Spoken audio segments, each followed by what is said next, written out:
Bismillahirrahmanirrahim. Pada pertemuan yang lalu dijelaskan bahwa tujuan hidup manusia itu adalah untuk mengenal Allah ya. Itu di dalam surah At-Talaq. Surah apa? At-Talaq. Nanti kalian coba cari ya, surah At-Talaq ayat terakhir itu ayat ke-12. Ayat ke-12. Di situ Allah berfirman, Bismillahirrahmanirrahim. Allahul ladzi khalaqa sab'a samawatin wa minal ardi mislahunna yatanazalul amru bainahunna lita'lamu annallaha ala kulli syai'in qadir ya. Jadi Allah membuat 7 lapis langit, kemudian membuat 7 lapis bumi, lalu menurunkan wahyu antara langit dan bumi. Untuk apa itu? Nah, hikmahnya itu lita'lamu, dijawab oleh Allah sendiri, agar kalian berilmu gitu. Agar kalian tahu, agar kalian bertauhid, meyakini anallaha ala kulli syai'in qadir, bahwa Allah terhadap segala sesuatu itu sangat berkuasa. Nah, dalam pembahasan ilmu tauhid ya, ini kan termasuk hukum akal ya. Jadi dalam Islam itu ada 3 jenis hukum. Dalam ajaran Islam itu ada berapa? Ada 3 jenis hukum. Pertama hukum akal. Apa Sri? Hukum akal. Kedua hukum syara. Apa Mi? Syara. Ketiga hukum adat. Apa? Adat. Pertama hukum Akal. akal. Kedua hukum Syara. syara. Ketiga hukum Adat. adat ya. Nah, hukum akal ini ada 3. Hukum akal terbagi 3 gitu ya. Ada wajib akli, mustahil akli, jaiz akli. Hukum akal isinya ada 3 ya. Pertama wajib akli, kedua mustahil akli, ketiga jaiz akli. Wajib, mustahil, jaiz itu dikenal dalam lingkungan hukum akal ya. Sedangkan dalam hukum syara ini ada 10 hukum terbagi 2. Yang 5 hukum wad'i namanya, yang 5 lagi hukum taklifi. 10 banyak, jangan dulu itu. Ketiga hukum adat. Hukum adat itu kebiasaan sehari-hari. Hukum adat. Misalnya kamu ngambil korek api ya, dinyalakan terus dipakai membakar kertas misalnya, itu hukum adat, kebiasaan. Kalau kamu tidur kedinginan pakai selimut jadi hangat, itu hukum adat ya, sehari-hari itu. Jadi sekali lagi dalam Islam dikenal ada 3 jenis hukum. Pertama hukum akal, kedua hukum syara, ketiga hukum adat ya. Bukan adat kebiasaan seperti bahasa Indonesia ya, ada adat suku Sunda misalnya, bukan itu maksudnya ya. Ada adat suku Batak, bukan itu ya. Nah, maksud adat ini keseharian kita lah. Misalnya kalau hujan dingin gitu kan, kalau lagi halodo panas terasa gerah, nah gitu ya. Jadi sebab akibat maksudnya hukum adat di situ. Sebab akibat ya. Dan itu terjadi sehari-hari gitu. Terpengaruh oleh lingkungan. Kali lagi ya, ini harus kalian hafal nih. Ini kalau dibuka di kitabnya gede nih. Banyak lagi kitabnya. Jadi kita ambil intisarinya. Dari semua kitab ajarannya ini gitu. Dalam Islam itu dikenal ada 3 jenis hukum. Pertama hukum akal ya. Hukum akal itu untuk membatasi akal pikiran, jangan sampai keluar ya dari peraturan Islam gitu pikirannya. Sedangkan hukum syara itu untuk mengatur perilaku kita sehari-hari. Nah, sehari-hari harus sholat ya. Nah, itu hukum syara namanya ya. Harus wudu ya. Nah, sebelum sholat itu hukum syara. Jadi mengatur perilaku. Kalau hukum akal mengatur hati dan pikiran ya. akal dan pikiran. Hati, akal dan pikiran gitu aja lah ya. Hati, akal dan pikiran itu ada hukum akal. Mana harus diyakini, mana yang tidak harus diyakini begitu. Masalah keimanan ya, masalah batin, paham nggak? Jadi ilmu akal itu untuk mengurus masalah batin, sedangkan ilmu hukum syara mengurus masalah lahiriah. Paham? Ya, jadi lahir batin ada hukumnya gitu. Nah kalau hukum adat itu mah akibat dari luar yang mengenai diri kita kan. Dari panas matahari misalnya kita jadi gerah ya, hujan terus menerus jadi dingin. Nah misalnya itu hukum adat, keterpengaruhan kita oleh lingkungan sekitar. Nah kita kembali ke dalam hukum akal ya. Hukum akal tadi itu ada 3 ya. Dalam hukum akal itu dikenal ada wajib akli, mustahil akli, dan jaiz akli. Jaiz itu wenang ya. Kalau wajib akli itu sesuatu yang harus ada. Wajib akli menurut akal tuh harus ada. Tidak mungkin tidak ada gitu. Aneh gitu, mustahil gitu kalau tidak ada itu. Ya, kalau wajib akli itu harus ada menurut akal nih. Kalau mustahil sebaliknya, harus tidak ada. Jadi wajib akli sama mustahil akli ini berlawanan. Ya. Misalnya adanya yang membuat HP nih, ya, menurut akal kita wajib pasti ada yang membuat HP ini karena nggak mungkin jadi sendiri, ya. Teka hati mahnya HP kok bisa nyendirinya sendiri, aneh gitu. Teka hati mah pokoknya nggak terima, teka bayangkeun, mustahil ngaran. Jadi cek akal wajib HP itu ada yang membuat, ada yang menjadikan, ada yang menciptakan, walaupun kita tidak bertemu dengan si pencipta HP. Itu wajib akli itu begitu, Mi. Harus ada menurut akal. Paham? Kopiah. Pasti anu nyieuna walaupun kita tidak ketemu ya. Bapak sering pakai kopiah, enggak pernah ketemu sama pembuatnya, tahu ya mana. Tapi yakin secara akli, logika si pembuat ini harus ada. Bala-bala pasti anu nyieun mungkin jadi sorangan, nya. Lotek segala masuk kalian pikirkan, itu melatih akal biar sehat akal itu. Jangan jumud teh gedol. Kalau akalnya sehat jalan, nah, kita cari kegiatan pasti yang positif. Kudu digunakan akal teh, lamun digunakan kayak mintul jadi tell me 30 kali 40 berapa? Hah? Lain mikir. Harus gerakan akal teh. Taku ilmu tauhid mi. Ilmu akal teh kocek gitu. Kalian harus ngerti. Kan sebagai manusia kita dikasih potensi oleh Allah ya. Gunakan potensi itu untuk berkegiatan yang positif karena akan menambah sehat. Ya. Kalau kalian mengandalkan rasa malas, udah kurang gerak. Nggak ada kegiatan. Makanya kalau di rumah kelihatan ada kegiatan, ada kerjaan loh ya, karena ada sehari-hari gitu. Biasanya nyapu, bersih apa, coba aku naon jadi kerjaan gitu. Biar otak kita tetap hidup. Karena berkah kehidupan itu dari kegiatan. Dari pergerakan. Kalau tidur kan kurang gerak sebenarnya ya, kurang manfaat lah gitu. Tapi kalau nyaring, nah, jadi ilmu akal itu untuk mengolah akal, pikiran, dan hati manusia. Ya. Sedangkan akal itu fungsinya untuk memilih, Mi.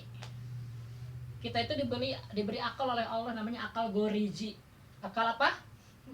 Goriji. Disebut akal goriji karena kalau dia dieksplorasi ya, dia bisa mendeteksi sifat-sifat ketuhanan. Kayak tadi kan, itu langit, makanya jadi keserangan. Pasti nunyian. Nah itu akal goriji. Kalau akal hewan nggak bisa begitu. Akal hewan mah sifatnya teh naluriah, tobi'i.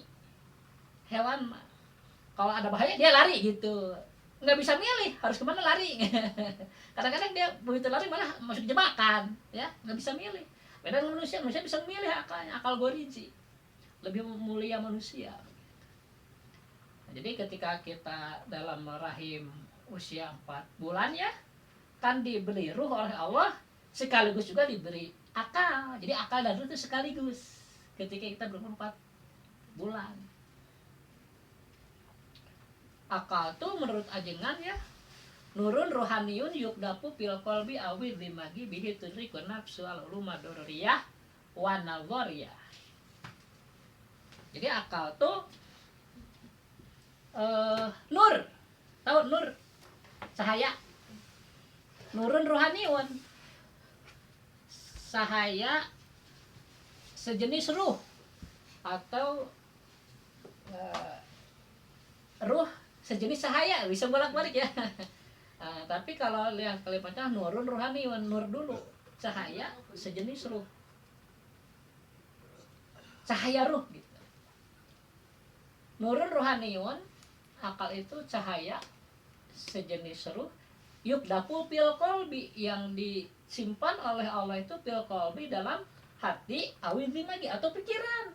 Ulama juga nggak jelas ya, karena kan bingung, kayak vitamin C. Vitamin C misalnya ada di buah-buahan, sok lebah mana? Kita nggak bisa nentuin kan, yang penting nah buah eta gitunya. Nah gitu. Jadi akal juga menurut para ulama itu disimpan oleh Allah itu dalam hati atau dalam pikiran gitu kan. Hati nunjuknya ke sini karena memang ada dagingnya ya hati itu. Jadi kalau dagingnya disebut kolbun sonubarius sakli, hati sanubari cenah. Sonubarius sakli teh sebesar buah mengkudu. Terjemahannya gitu. Memang kecil sih segala gini hati itu.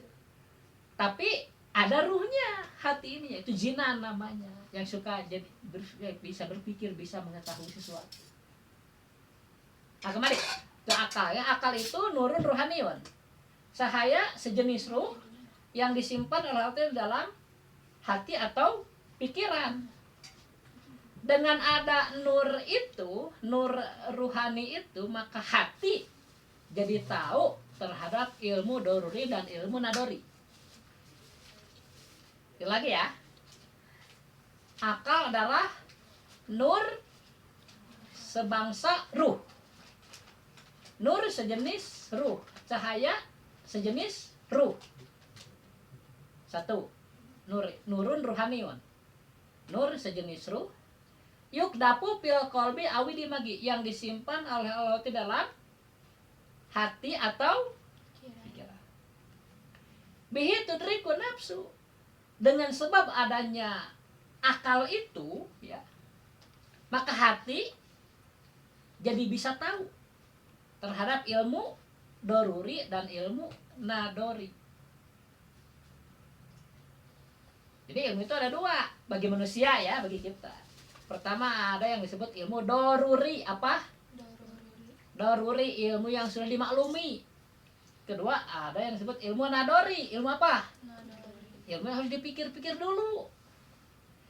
Doruri misalnya kamu sudah belajar nih dari SD, 1 kali 1 berapa ya? 1. 2 kali 2 berapa? 4 gitu kan?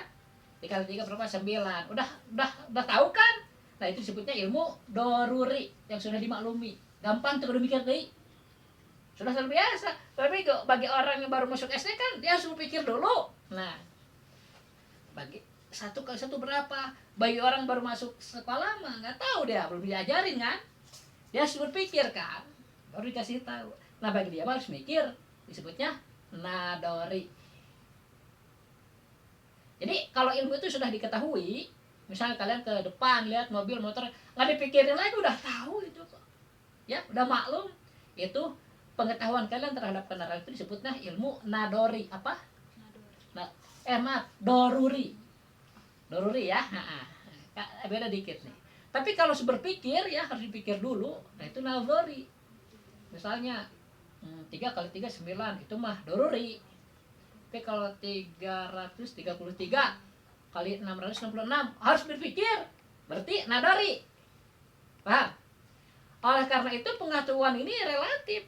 Suatu ilmu mungkin bagi homi doruri. Ya, bisa lah eta mah. Teu kudu mikir lagi. Cek asri mungkin karena beda pelajarannya, Asia harus berpikir dulu. Nah itu relatif ya. Jadi mungkin bagi si A dia doruri ilmu, tapi bagi si B mungkin nadori, paham? Jadi ya relatif, akalnya berbeda. Sekali lagi ya, akal itu nurun ruhaniyun, cahaya sejenis ruh. Nah cahaya sejenis itu ruh itu disimpan oleh Allah dalam hati atau pikiran. Dengan sebab ada akal itu, ya, cahaya sejenis ruh tadi, yaitu akal, hati kita jadi tahu terhadap ilmu doruri dan ilmu nadori, terhadap ilmu yang sudah dimaklumi dan ilmu harus dipikirkan dulu. Misalnya dalil yang menunjukkan adanya Allah apa, itu harus berpikir dulu, berarti nadori. Ya, paham nggak? Ya, jadi akal itu apa tadi? Nurun ruhaniyun, ya, cahaya sejenis ruh yang disimpan di dalam hati atau pikiran, atau pakai atau ya, hati atau, karena ulama juga nggak jelas, dia nggak pasti taunya itu. Kalau tidak dalam hati pasti dalam pikiran gitu aja ya, sehingga bahasanya juga awil limagi kan, itu awil limagi, asalnya yuk dapu pil kolbi, disimpannya cahaya sejenis itu dalam hati, awil limagi atau dalam pikiran. Begitu diriku nafsu, dengan adanya nur yang sejenis cahaya, nur yang sejenis ruh itu, maka hati kita jadi tahu. Jadi sebenarnya akal itu apa? Alat deteksi, alat penerima gitu. Dideteksi ada ayat yang masuk nih, nah itu akal yang mengetahui itu. Sehingga akalnya harus dijaga, tidak boleh rusak, wajib dijaga. Kalau akalnya rusak, kita nggak bisa berpikir benar. Tahu ya, akalnya rusak, surah-suri sorangan, mau begitu? Nggak mau. Mereka bersyukur akal kita sehat. Makanya diharamkan mabok-mabokan karena merusak akal itu. Diharamkan berbuat maksiat, bisa rusak akal. Ya. Jadi orang yang bagus itu akalnya kerep, kuat, berpikir gitu. Nah nanti mikir heula. Allah sieun. Jangan dikuasai rasa takut, dipertimbangkan, ya. Apa yang kita hadapi ini? Pertimbangkan. Kumaha, jangan sampai terlalu takut jadi celaka sendiri. Banyak kan gitu kan? Banyak. Saking takut. Jika hewan bakal sieun lompat ka mana we? Tidak gor. Nah, kita manusia jangan, punya akal, gunakan akal. Jadi akal itu alat deteksi, alat memilih. Ya. Aduh, kumaha ya? Cari yang terbaik. Nah itu akal, fungsi akal. Gunakan ya. Kalian punya kerjaan, punya target nih, gimana ya supaya nggak ditegur? Gimana? Udah kerjakan lebih dulu gitu kan. Punya teman ya waktu di komplek namanya Pak Sukadi. Itu kerja itu beres terus, Sri. Bapak salut benar, Bapak juga belum bisa ngikutin dia ya. Kalau tugas beres duluan. Orang lain belum, dia udah beres.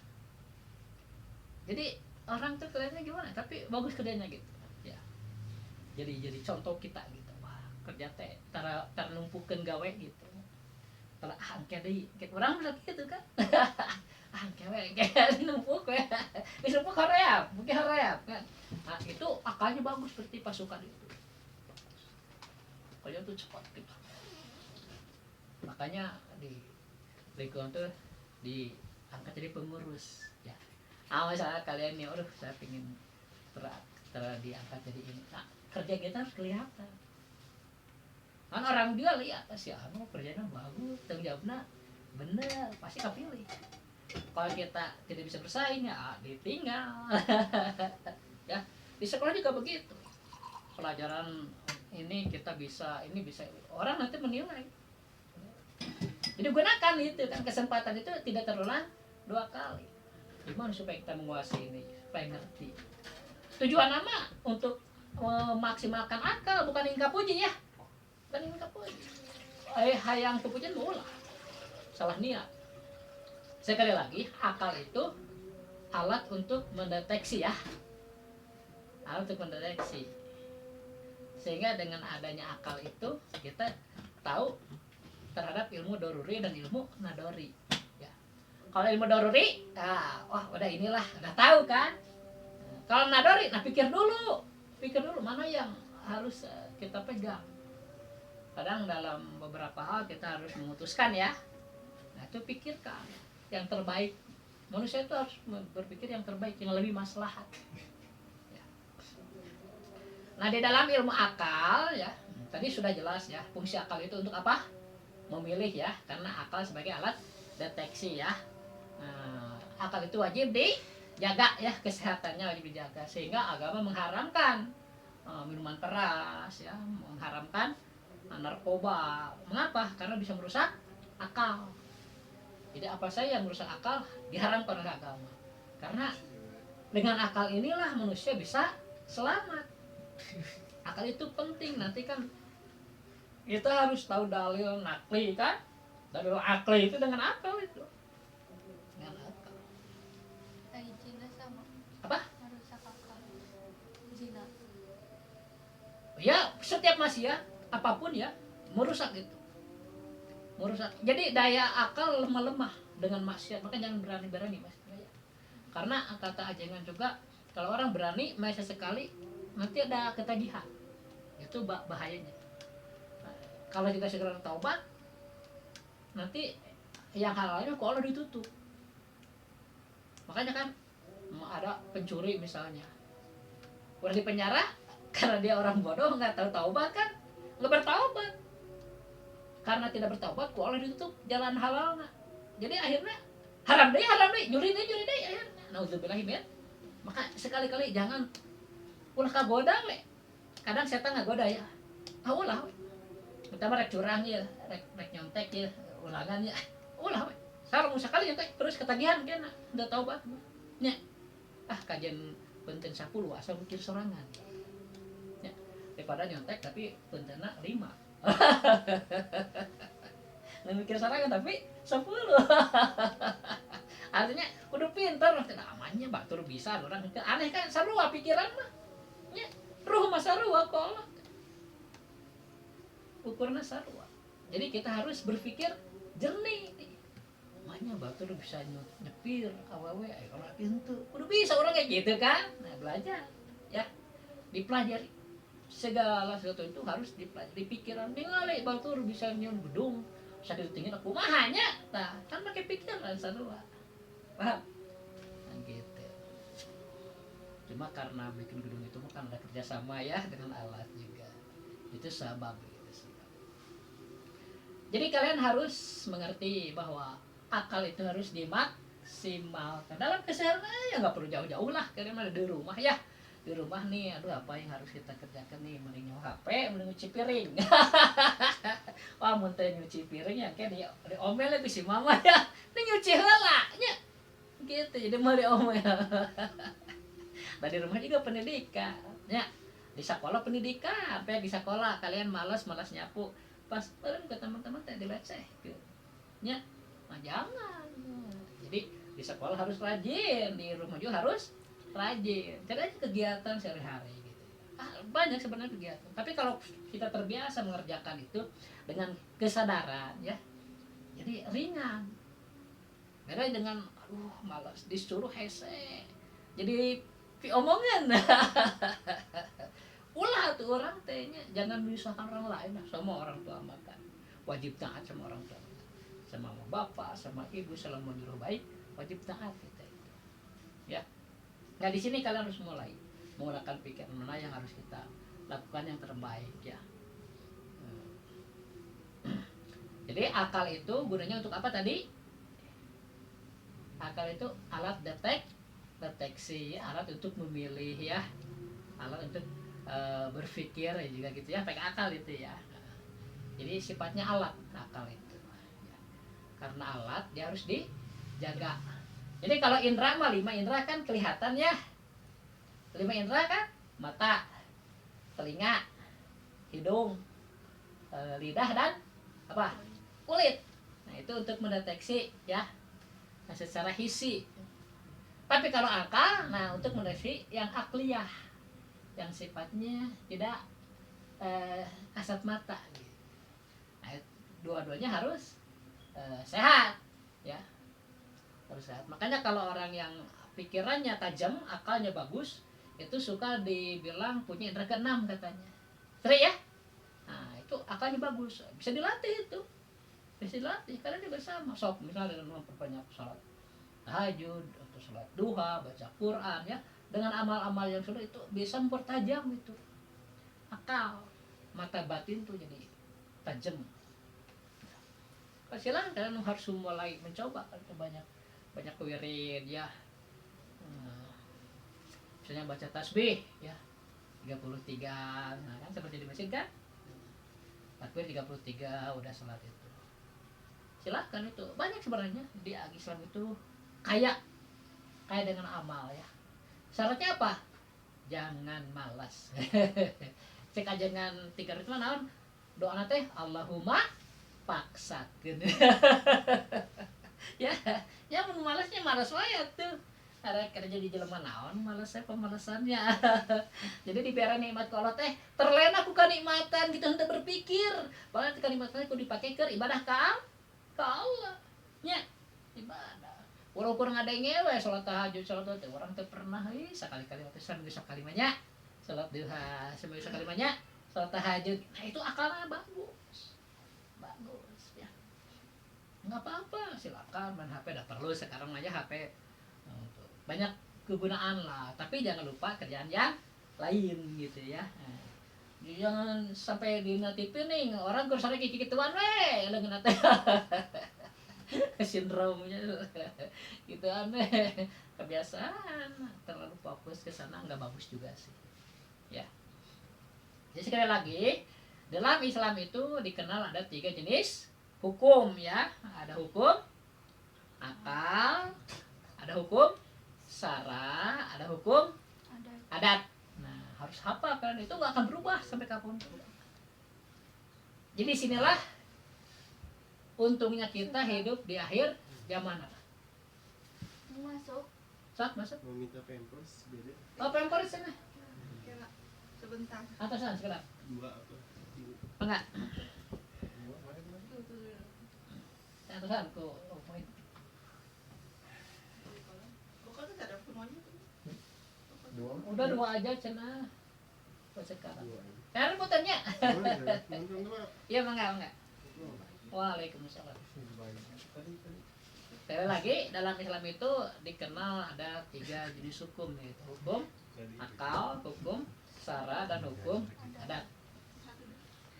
Nah hukum akal jika bertentangan dengan hukum syara, itu lagi hukum akal jika bertentangan dengan hukum, maka yang harus kita pegang ini hukum syara. Ya. Hukum akal jika bertentangan dengan hukum adat, maka harus dipegang hukum akal. Sedangkan hukum syara dengan hukum adat ini jarang bertentangan, jarang bentrok. Bahkan kadang-kadang hukum adat ini mendukung hukum syara, sehingga hukum adat itu jadi hukum syara juga. Kali lagi, dalam Islam itu ada berapa hukum? 3 ya. Pertama hukum, Akal. kedua hukum, Syara. ketiga hukum. Adat. Kalau hukum akal dan hukum syara bentrok, mana yang harus kita ambil? Syara. Hukum syara. Kalau hukum akal dengan hukum adat bentrok, mana harus diambil? Akal. Hukum akal. Nah kalau hukum syara dan hukum adat jarang bentrokan gitu lah ya. Mana hukum akal bentrok dengan hukum syara? Begini, dalam Al-Quran itu hukum syara ya. Allah berjanji akan membalas setiap amal baik walaupun kecil sekalipun ya, akan dibalas oleh Allah, akan diperlihatkan di akhirat balasannya. Amal jelek pun demikian, walaupun kecil bisa amal jelek ya, akan diperlihatkan di akhirat, dibalas. Nah ini hukum syara nih, baik dan buruk dibalas. Nah hukum akal gini nih, hukum akal. Surga dan neraka itu wewenang Allah. Hak prerogatif Allah, siapa yang mau dimasukkan? Cuma Allah wae. Mentema orang berbuat ibadah. Bagus nggak menurut kita? Bagus. Tapi kalau disebut ke neraka, boleh nggak? Boleh. Bagi Allah mah. Ya, paham sih? Atau orang tukang maksiat nih, dimasukin ke surga, boleh nggak? Ya, kumaha Allah wae dan Allah surga jeung neraka. Itu hukum akal. Nah, ini seperti bertentangan dengan hukum syara kan tadi. Di hukum syara disebutkan berbuat baik dibalas baik, berbuat buruk dibalas buruk. Berarti hukum akal tadi teh eleh ke hukum syara. Bukti nama nanti siapa yang berbuat baik pasti ke surga, yang berbuat buruk pasti ke paham. Ya. Nah, itu hukum akal bentrok dengan hukum syara, harus diambil hukum syara. Karena Allah sendiri udah bilang di Al-Qur'an, "Pamay ya'mal misqala dzarratin khairan yarah wa may ya'mal misqala dzarratin syarran yarah." Nah, karena sudah berpikir ke sana nih, kalau kita berbuat jelek sedikit pun pasti dibalas. Berbuat baik sedikit pun pasti dibalas. Lebih baik berbuat apa? Yang baik. Minimal niat. Niat itu pun kalau kita berniat baik dapat 1 pahala. Kerek salat duha dapat 1 pahala langsung. Teu dilaksanakeun tetap dapat 1 pahala. Kerek salat duha dapat 1 pahala, dilaksanakan tambah 10 jadi 11 karena umpama niat jelek, iya adilna Allah. Mulai niat jelek, kerek nyontek, acan nyontek nah, can ditulis ku malaikat. Prakteknya nyontek bener, ditulis hiji kesalahan. Tuh. Bageurna Allah. 1 kesalahan dibalas 1, tapi 1 kebaikan dibalas 11 tuh. Hiji jeung 10 kan nya. Kenapa ya kalau berbuat baik pahalanya besar? Kalau berbuat buruk cukup itu aja, 1 lawan 1 gitu. Kenapa? Karena berbuat baik itu tidak mudah. Ya, makanya pahalanya besar. Tapi kita harus sholat, harus tahu ilmunya. Nggak tahu ilmunya, nggak dapat pahala. Harus belajar.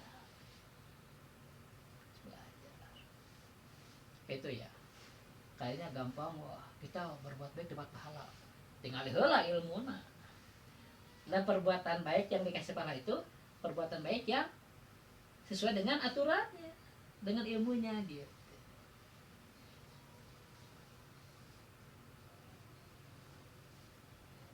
Paham nggak sih? Nah, sekali lagi ya, diulang-ulang biar hafal nih. Mungkin saya kalian nanti jadi dosen. Dosen ilmu teologi ya.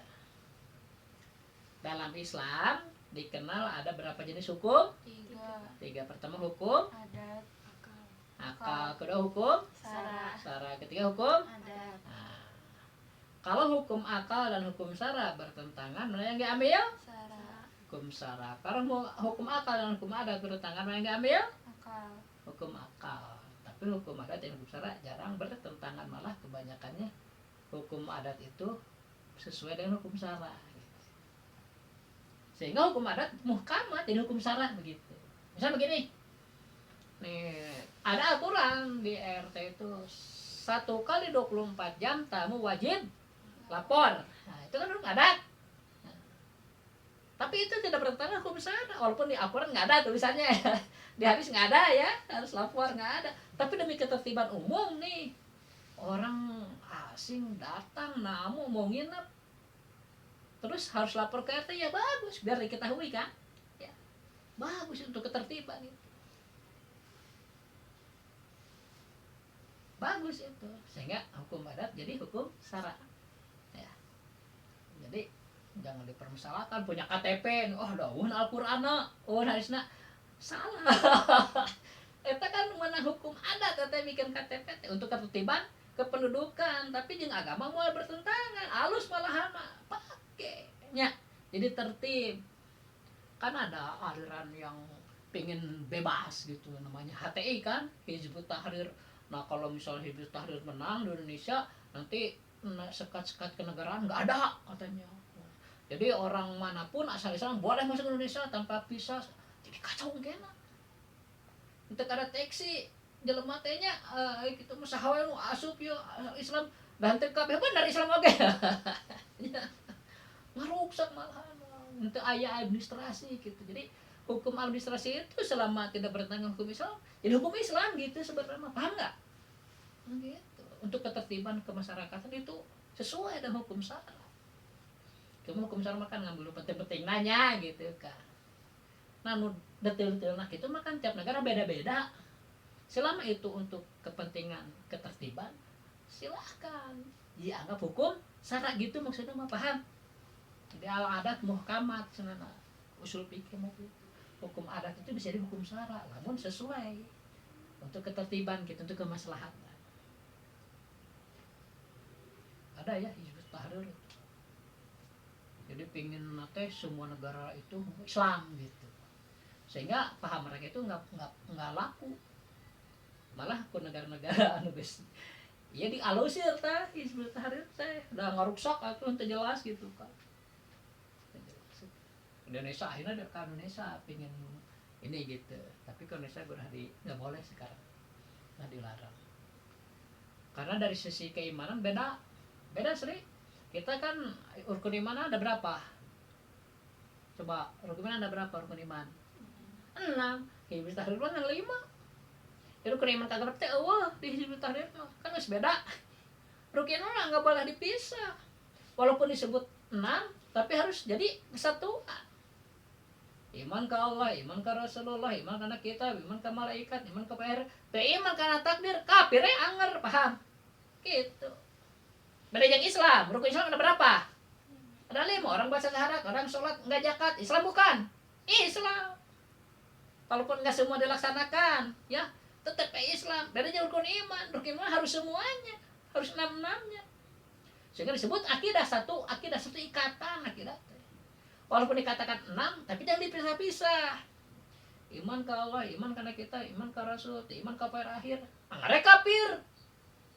Tegasnya eta masalah keimanan masalah batin tah. Akal teh di dinya tah jeung nurkeun iman ieu akal teh fungsina.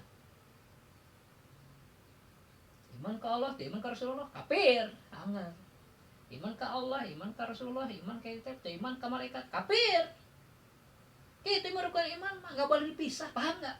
Harus semuanya dia.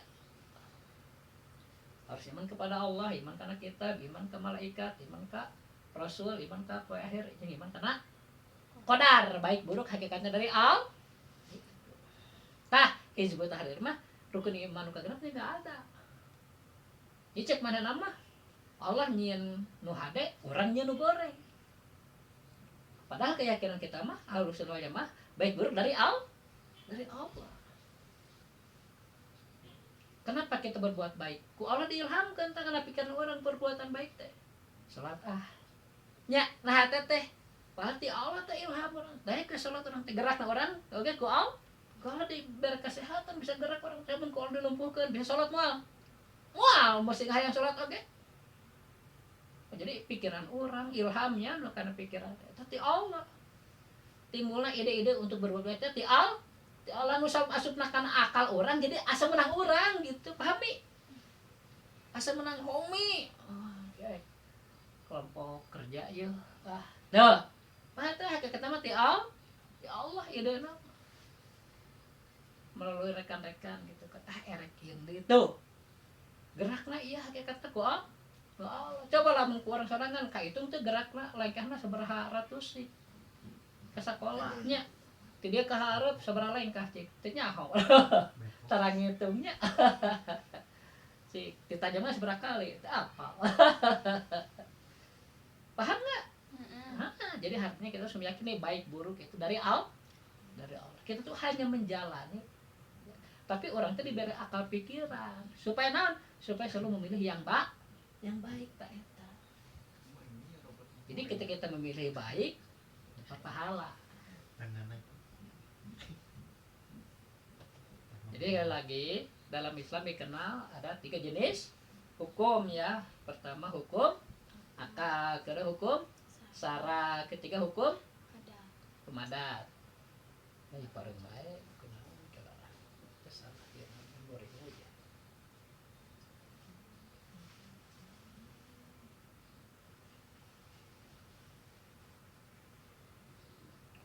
Internal.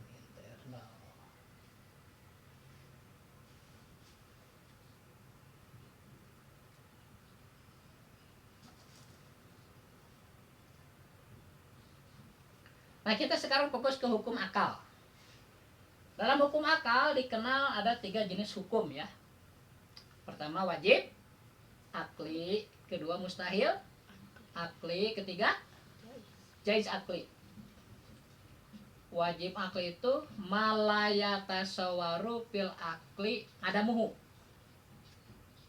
Sesuatu yang tidak bisa terpikirkan ketiadaannya. Sesuatu yang tidak bisa terpikirkan ketiadaannya, artinya harus selalu ada. Itu wajib akli. Misalnya nih yang membuat kopiah teu kaharti eueuhna teh pira ku eueuh nu nyieunna kopiahan aya aneh teh nya kopiahna aya nu nyieunna eueuh aneh teu kaharti gitu tata disebutna wajib akli ya, wajib aya nu nyieun kudu aya nu nyieun atuh. Kalau musyal akli sebaliknya malayata sawaru fil akli wujuduhu, sesuatu yang tidak terpikirkan oleh akal adanya. Misalnya adanya saingan bagi Allah ya, misalnya Tuhan itu ada 2, yang satu namanya Allahnya misalnya, satu yang lain, itu nggak terpikir oleh kita. Itu banyak ayat 2, sama ayat 2 pasti perangnya merebutkan apa, kekuasaan. Tapi buktinya pernah orang ngadengin pangeran perangnya. Berarti cuma satu. Kan di Al-Qur'an disebutkan wa in kana fihi ma alihatun illallah la fasadata. Seandainya di dunia ini ada 2 Tuhan, pasti dunia itu hancur. Benar. Tong boro 2 Tuhan, di hiji negara 2 pemimpin. Pasti perangnya masing-masing yang jadi nomor 1 kan. Disebut apa, perang saudara nih. Dulu Korea itu 1. Nah, tumina 2 mi. Jadi misahirna kan. Di Korea Utara dan Korea Selatan. Jerman juga pernah terpecah mi. Tapi kisahnya jadi Jerman ya. Itu 1 deui. Nah, di manusia gitu, di negara 2 pemimpin pasti ribut. Apalagi Tuhan ya. Jadi teu kaharti ku akal orang mah nya aya pangeran 2. Mal mungkin, eta mustahil. Nah, makhluk nih, makhluk itu punya sifat bergerak atau diam. Ya. Nah, kalau tidak bergerak pasti diam, bukan mati. Kan tadi bilangnya gerak dan diam. Makhluk itu selalu bergerak atau diam gitulah. Kalau tidak bergerak pasti diam. Kalau tidak diam pasti bergerak. Mati. Tolong pokoknya jaga akal. Mungkin enggak makhluk nih gerak dan diam dalam satu waktu dan satu tempat, mungkin enggak? Mungkin enggak? Ya gerak ya diam, tapi satu tempat, satu waktu mungkin enggak? Tak eta disebutnya mustahil. Paham enggak, Mi? Teu arti nya geraknya diam, aneh. Kan makhluk pak kudu gantian. Mun teu gerak pasti diam, mun teu diam pasti gerak. Pilih berganti, itu sifat makhluk. Berubah. Ayeuna diuk, terus nangtung. Homi diuk. Keur diuk, terus sami nangtung. Homi nangtung. Cik nu diuk aya teu aya ayeuna. Geus nangtung. Oh, ada geus nangtung ayeuna. Tapi tadi nu diuk homi aya homina. Aya. Keur nangtung aya homina. Aya tuh. Homina mah aya wae di aku. Terus lompat homi teh nu diuk eueuh, nu nangtung eueuh, nu lompat aya. Jadi sifat makhluk itu selalu berubah. Tak Allah mah beda jeung makhluk. Tidak berubah. Paham? Nah, ada ayat kaitan ianya ajaran Bapak. Jadi kalau kita berubah nih, kadang kita tuh baik, kadang tidak baik. Namanya makhluknya. Kadang getol, kadang getol. Namanya makhluk. Kalau lama ngadula gitu, perlu lama getol nya. Kita makhluk produktif namanya. Itu fungsi akal tuh ke sana ya. Jadi dalam keseharian itu kan harus gunakan akal nih. Di jalan juga harus gunakan akal, yang menyeberang larak lirik dulu kan. Banyak di TV juga kan kecelakaan ya, yang nyebrang ngarak lirik. Sanak nawe jeda itu kan. Menyesal sama anaknya aneh kayak kan. Nya, jangan sampai nyesal gitu, dikasih akal kalau kita senang mikir gitu. Nya, kalau orang naon gitu gagabah, cilaka, salah mana gitu. Udah mikir gitu. Gunakan pikiran kita. Nya, dalam segala hal ya. Termasuk memanage ilmu, memanage waktu nih, kita punya kegiatan nih jam sekian diatur, jam tidur jam berapa diatur, gunakan ya ente kalau mah dihargai mi kerja kita tuh dihargai, ngatur waktu untuk kerja, untuk istirahat itu ada waktunya ya. Gunakan itu bapak lagi sekolah silakan gawe saya ide emangnya ya mereka tuh kudu belajar, kudu ngejar target gitu kan. Bapak juga sama dulu waktu sekolah mah punya apa pembagian waktu. Nah jadi wajib akli itu sesuatu yang tidak terpikirkan ketiadaannya. Sedangkan mustahil sesuatu yang tidak terpikirkan keberadaannya. Yang ketiga jaiz. Kalau jaiz itu kadang ada, kadang tidak ada. Bisa ada, bisa tidak ada. Pantes gitu minya. Pantes. Contoh anu wajib akli naon? Wajib akli teh nyata adanya sang pencipta. Dari semua sifat yang wajib kita ketahui diajarkan dalam ilmu tauhid ada 20 sifat. Kita minimal, kita minimal harus tahu berapa sifat? 20 sifat Allah. 20 sifat itu yang wajib. Kemudian 20 sifat yang mustahil lawannya. Jadi berapa? 20 sifat yang wajib plus 20 sifat yang mustahil. Jadi berapa? 40. Ditambah satu sifat yang jaiz. Jadi berapa? 41. Di Rasul juga sama. 4 sifat yang wajib, 4 sifat yang mustahil, 1 sifat yang jaiz. Jadi berapa? 9 tambah 41 50. Nah itulah ya, minimal orang Islam itu harus tahu 50 akidah itu. Sifat-sifat Allah dan sifat Rasulullah yang jadi akidah kita, jadi keyakinan maksudnya. Harus tahu. Kalau enggak, nah masalah itu kan. Kalau enggak, sholatnya enggak sah, nikahnya enggak sah. Ibarat, itu ngerembet. Paham enggak? Karena tauhid ini adalah kunci utama diterimanya ibadah yang lain gitu. Seperti kemarin Bapak ibaratkan misalnya ketauhidan ini ya, sifat 50 lah ya.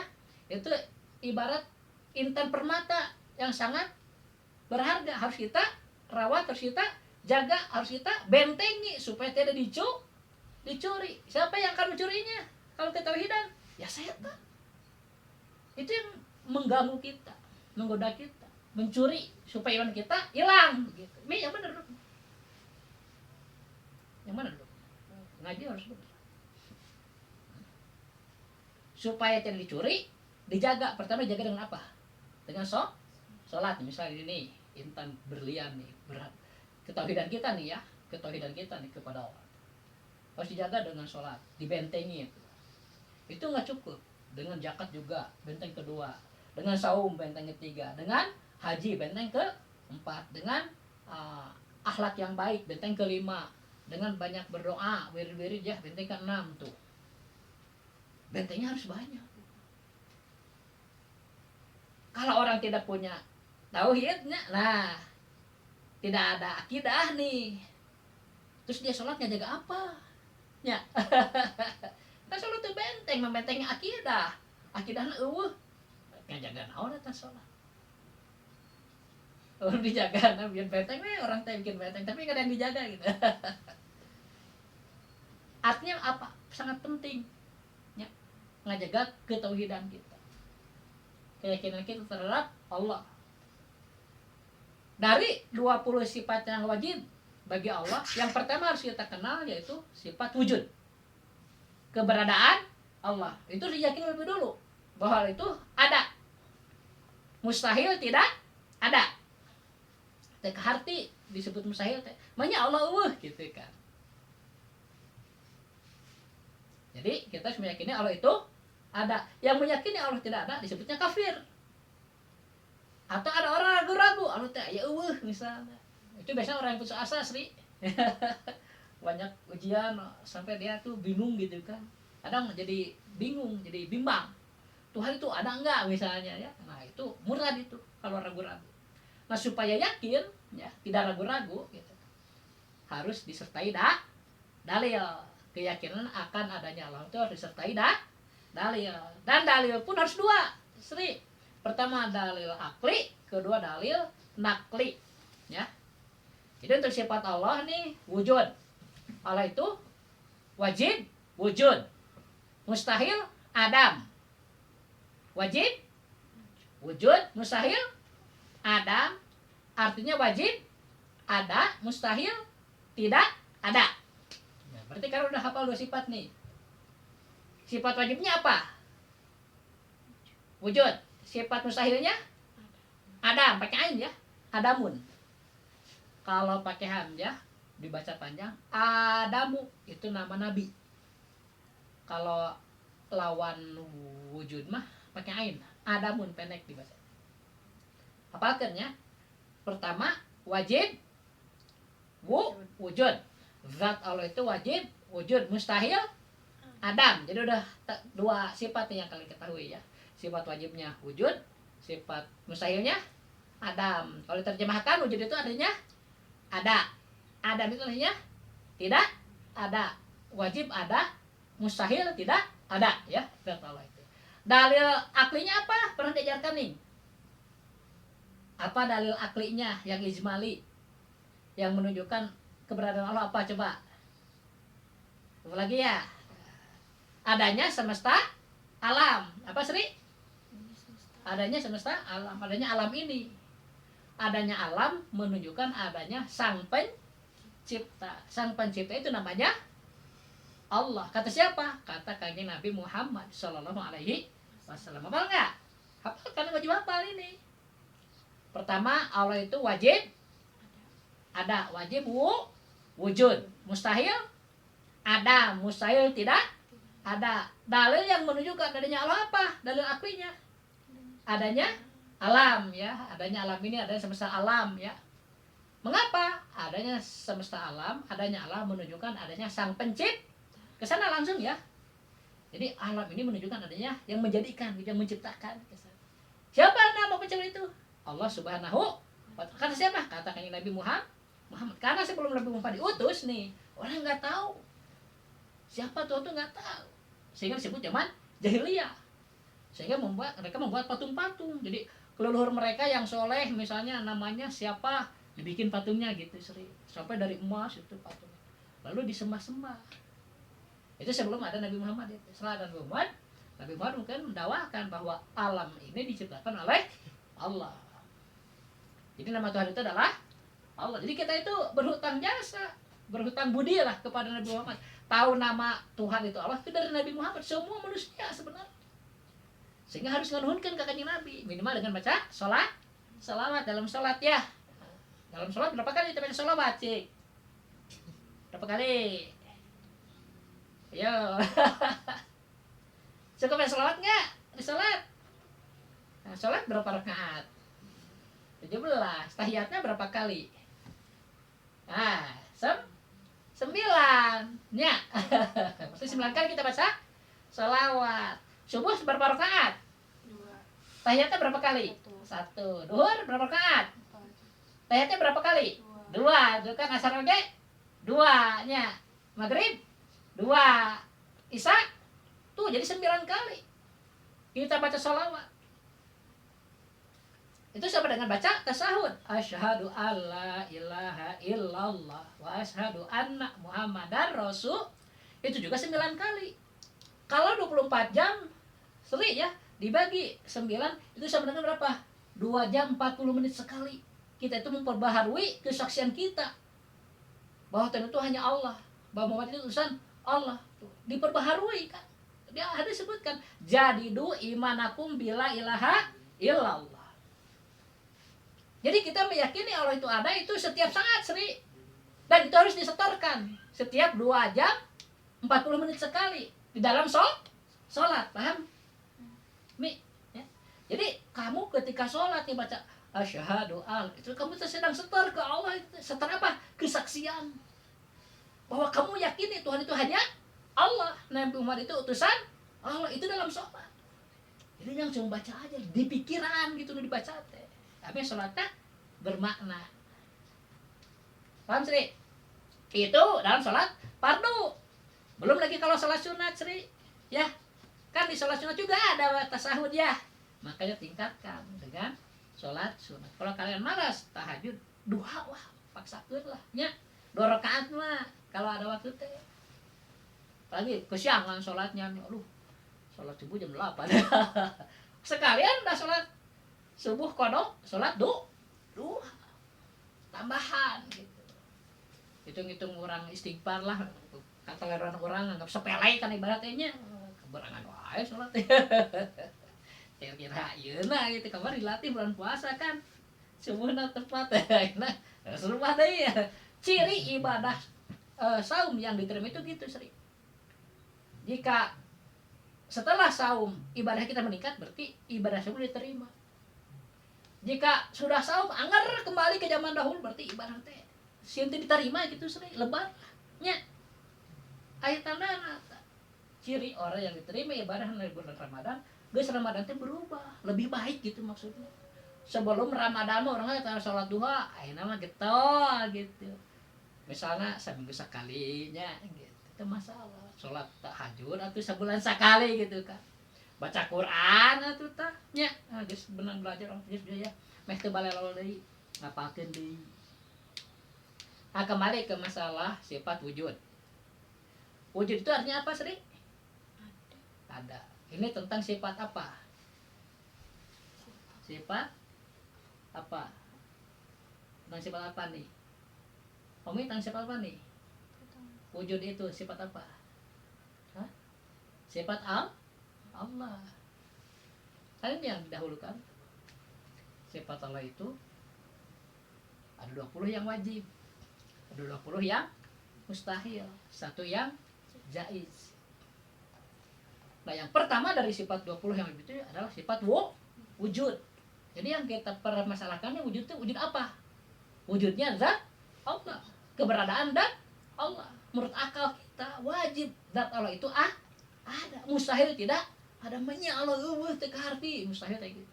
Wajib sekali Allah teh kudu aya. Nah, naon buktina? Baru ke alam. Ya.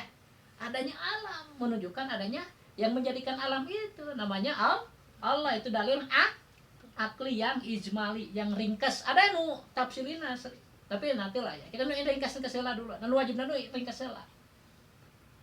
Mun asal ditanya, "Sri, apa dalil yang menunjukkan adanya Allah?" Jawabnya apa? Adanya alam. Kenapa? Adanya alam menunjukkan adanya yang membuatnya. Gitu kan gampangnya. Siapa yang membuatnya? Langsung namanya Allah. Sehingga disebut dalil akli yang ijmali, ringkas. Nah, nakli harus apa, Asri? Mun teu apa doraka. Sama bukan arsi aja, homi itu. Anak bapak juga sama, makanya mereka dengar kan biar hafal. Nah, dalil nakli, dalil dari Al-Qur'annya itu di surah Ar-Ra'd. Surah apa? Surah yang ke-13. Surah keberapa? 13. Ayat ke-16. Ya. Surah ke-13 ayat ke-16. Bagaimana kalimatnya? Qulillahu khaliqu kulli syai'in. Apa? So. Apa Mi? Khaliqu. Apa sih? Qulillahu khaliqu kulli syai'in. Ya, seberapa kalimat kira? Kulillahu khaliqu kulli syai'in, lima kalimat. Kulillahu dua kalimat. Kul sama lillahu kan. Kul Allahu gitu kan. Kulillahu khaliqu kulli syai'in, 5 kalimat, gampang. Apa Mi? Kulillahu khaliqu kulli syai'in. Apa sih? Kulillahu khaliqu Kulli syai'in. Anwar, aja nah. Ala. Dengar lah tuh, Bapak ngajar ke Homi jeung ka ya teh ke saya. Yang Bapak bilang tadi apa? Hafal enggak? Enggak. Kulillahu sok Kulillah. khaliqu Khaliqu. kulli Kulli. syai'in. Di dalam surat apa itu? Ar-Ra'd apa? Ar-Ra'd. Ayat ke-16 ya.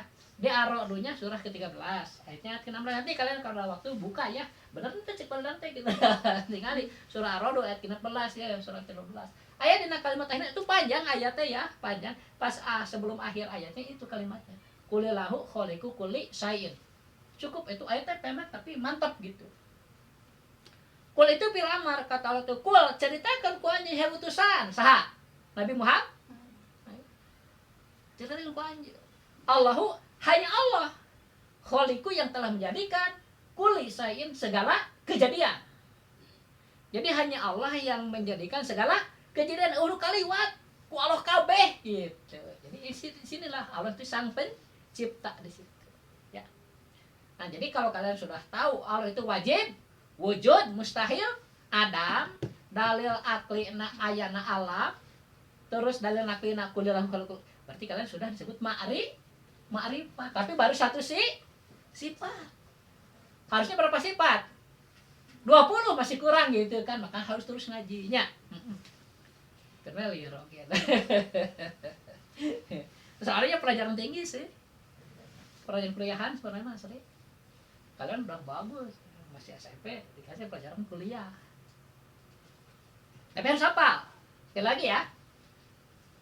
Sifat yang pertama yang wajib kita yakini itu adalah sifat wujud. Ini tentang sifat siapa? Sifat Allah ya. Sifat Allah dulu nih, diutamakan kan? Awal wajibin alal insani ma'rifatul ilahi bistiqoni, begitu kan kaidahnya.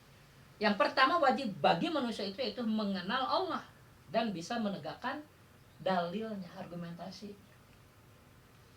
Dari semua sifat Allah yang wajib kita ketahui yang 20 itu, yang pertama harus kita yakin adalah tentang keberadaannya dulu. Ada enggak ada gitu kan? Ada. Nah, setelah ada baru adanya itu hidup ya. Adanya itu berkuasa baru ke sana. Tapi adanya dulu harus yakin. Makanya didahulukan dalam ilmu tauhid itu sifat wujud. Keberadaan Allah. Allah itu wajib adanya menurut apa? Menurut akal nih. Menurut akal kita wajib ada. Menurut Al-Quran juga ada. Jadi sinkron antara akal dan Al-Quran. Al-Quran disebutnya dalil nakli. Kalau akal dalil akal. Yang pertama wajib kita meyakini zat Allah itu ada. Mustahil tidak ada. Wajib wujud, mustahil adam. Dalil ijmalina dalil aklina Sri. Yang menunjukkan adanya Allah. Adanya alam. Kenapa? Adanya alam menunjukkan adanya yang menciptakan. Siapa nama pencipta itu? Allah Subhanahu wa ta'ala. Itu kalimat ya. Adanya alam. Kenapa? Menunjukkan adanya yang menjadikan atau menciptakan. Siapa namanya? Allah. Itu. Dalil ijmali, dalil ringkas. Dalil naklinya apa? Kalimat tadi. Kulillahu khaliqu kulli syai'in. Di dalam surah apa? Ar-Ra'd ayat keberapa? 16. Ar-Ra'd ayat surat keberapa? 13. Bagus, harus hafal. Itu baru satu sifat, tapi wajib ini. Kalau orang nggak ngaji ini, diragukan gitu ketauhidannya. Harus sampai selesai kalian juga ya. Jadi Allah itu wajib ada, wajib wujud, mustahil tidak ada, mustahil adam. Dalil aklinya apa? Adanya alam ini atau adanya alam semesta ini. Kenapa? Karena ada adanya alam menunjukkan adanya sang pencipta. Sang pencipta itu namanya Allah Subhanahu wa taala. Dalil naklinya apa? Qulillahu khaliqu kulli syai'in. Kul katakanlah olehmu wahai utusan Allahu bahwa Allah lah khaliqu yang telah menjadikan kulli syai'in setiap segala kejadian. Apa itu ya? Apa enggak? Apa? Kalau apa ya udah dulu. Berarti kita tinggal ke sifat kedua, ketiga dan seterusnya ya. Kalau ke satu wujud, kedua apa? Kidan, ketiga Bako. bako, keempat Kolako. apa enggak lagunya? Coba. Wujud kidam bako. Gimana guna? Sok. Wujud kidam bako muholafatu ila wadisi kiamu binafsi wadaniyal kudrat iroda ilmu yang sama besar kalam qadiran mulidan haliman hayan sami'an basiran mutakaliman. Iya ya. Dulu baju waktu kecil gitu sama diajarinnya. Apa sekarang harus kalian tambah. Jadi di samping hafal itu juga harus hafal dalil ya. Baik dalil akli maupun dalil nakli. Karena kalau tidak hafal kedua dalil ini kita disebut orang taklid. Taklid dalam ilmu tauhid nggak boleh. Masih berdosa gitu. Ya. Justru dalilnya ini yang penting dulu. Waktu di sekolah Bapak nggak berpikir sana Mi. Nggak penting dalil ya, mulai di sekolah kan. SD SMP diajarin udah. Cuma nggak memikirkan dalilnya kita itu. Saya di pesantren kabuka sering. Justru yang penting itu dalilnya. Kenapa? Supaya keyakinan kita itu kokoh. Karena kalau keyakinan kita tidak didasari dalil, itu suka labil sering. Ketika ada kesulitan, jadi suka putus asa. Gitu. Jadi ragu-ragu. Jadi murtad kan? Naudzubillahi min. Nah biar yakin keteguhannya itu kuat. Dalil itu menopang. Karena nanti kesananya yang jalan itu pikiran kalian. Jadi untuk mengingat Allah itu ingat sifatnya. Jadi ilmiah. Ya. Nggak bisa begini, ingat Allah langsung dibayangkan salah. Allah mah tidak boleh dibayangkan. Ya, karena bukan makhluk. Yang suka masuk ke bayang itu semuanya makhluk gitu. Allah itu kan khalik, beda dengan makhluk, nggak bisa dibayangkan. Jadi kalau misalnya ke dalam pikiran kalian datang suatu bayangan ngaku Allah bohong. Gitu nya. Datu kudu pikiran Allah mah ya, kudu pikiran naon? Sifatna eta nu diperhatikan oke. Kita tidak tahu dat Allah nggak apa-apa, nggak wajib itu. Ya. Wajib tahu teh sifatnya karena sifat-sifat itu membatasi, gitu. Batasi, membedakan Tuhan kita Allah dari Tuhan-Tuhan yang lain gitu. Nanti lama-lama juga kalian pahami ya. Yang penting kalian sering berpikir itu, hafalkan etanya. Sifat wujud dah. Wujud. Wajib, wujud mustahil. Ada wajib, ada mustahil tidak ada gitu ya. Jadi kayak perbandingan anak gitu. Dalilnya naon dalil akli nah anu ijmali adanya alam semesta ini.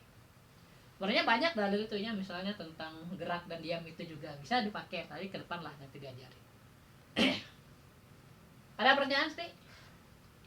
Tapi apa yang tadi ya? Satu itu sifat wujud hafalkan dulu. Wajib soalnya hafal untuk doraka, untuk apa? Dosa gitu. Kan ngaji teh kudu bisa, mata disuruh ngaji. Kadang ada orang berpikir begini, nu penting mah ngaji we rek bisa kentu. Salah. Karena nah teh ngaji teh bisa we nya. Justru mata ngaji ge kudu bisa gitu. Da sabodo-bodo nu belajar pasti bisa gitu. Walaupun relatif ya, kita bisa. Baiklah kalau nggak ada pertanyaan, Bapak cukup ya. Akhirul kalam. Assalamualaikum warahmatullahi wabarakatuh. Sakilang tuh minta gistas nih. Lu sering